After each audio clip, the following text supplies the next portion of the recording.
In the last lesson, I reviewed in detail link building tactics that Google doesn't like, as well as some that are okay as well. Now, just to clarify, the reason why I keep talking a lot of the time about what Google doesn't like is that they're the ones that are most public about it. But when I talk about what Google doesn't like, in general applies to other search engines as well. But now it's time to dig in a bit deeper and start talking about content marketing tactics that you can use to help you build your reputation and visibility, as well as provide you with very high quality links. And I'm going to start that by talking about publishing guest posts on third-party sites. Now, I'm showing an example here of a post that I actually posted personally on HubSpot, which is a very high authority site in the overall marketing space. And this particular article included a nice link back to an article on the stonetemple.com website, as you can see here. Because of the context of how this happens, this is likely to be a very, very valuable link. So when we talk about publishing guest posts on third-party sites, this is what I mean: creating high-value content, putting on someone else's site, and for the most part, getting some sort of link back to your site, usually within the attribution of the post. Just in general, I emphasized this concept of authority a few times, and I want to expand upon it a little bit. When you get that link from a high authority site, remember I've emphasized several times now in the earlier lessons that one link can be worth 1,000,000 times more than another. Don't ever lose sight of that. It's going to be very, very important as we go through the rest of these lessons. So one of the things you need to do when you're creating guest posts is you need to think about the relevance of where you're placing it. Remember, in one of the earlier lessons, I talked about this notion that if I had a page about used Ford Mustangs and I got a link from an irrelevant site, call it a Tupperware site, that link is very low value just because there's no relevance, right? Well, to have a really good guest posting campaign, you want to manage the overall relevance. So here's the concept. You have the site giving the link, you have the page on the site giving the link, and then a link over to a page getting the link, on a site getting the link. The more relevant all of those things are to each other, the more valuable the link will be. Now keep in mind, this is in addition to the importance of the overall authority, which I just spoke about. You want both of these things working for you: high authority and high relevance. Another thing that used to be very popular among SEOs is they thought that every time you did a guest post, you should do it on a different domain, because the old idea was, gosh, the more domains I get links from, the better.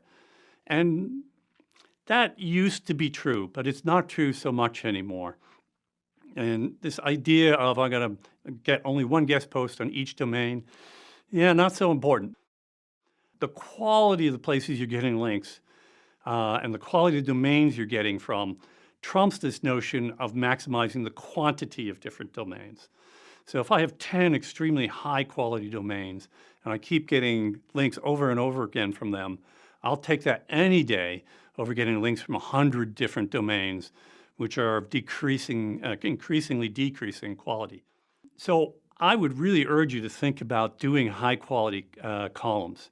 I'm a big fan of this. I publish on a regular basis myself on Search Engine Land and Moz, for example, and I used to publish on Search Engine Watch for quite some time.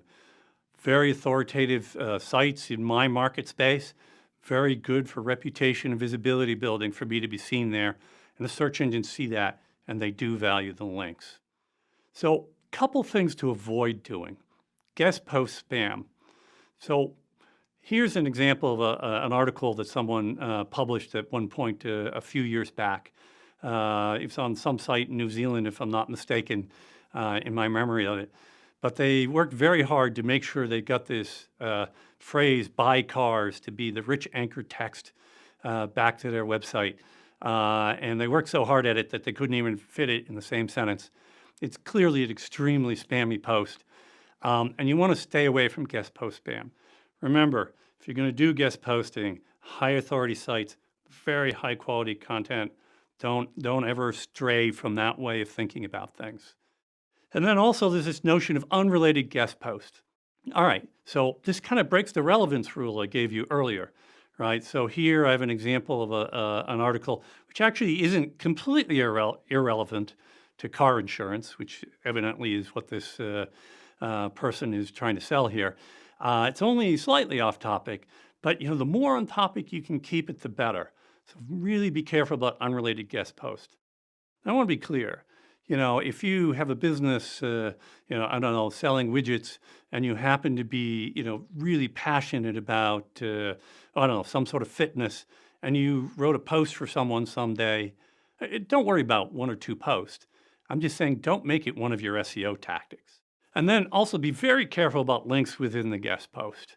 I've here deliberately created one where I've stuffed several links into this fictitious site, youracmetravelsite.com, including one rich anchor text link, travel package deals down there in the middle.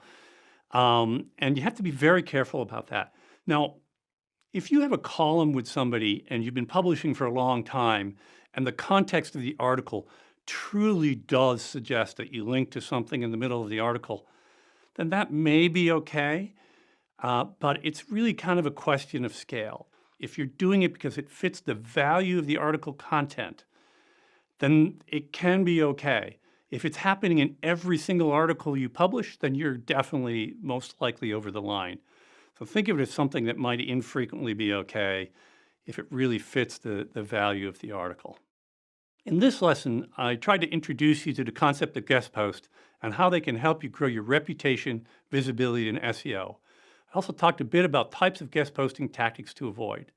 In the next lesson, I'll start to give you a top-down overview of the major components of a content marketing program.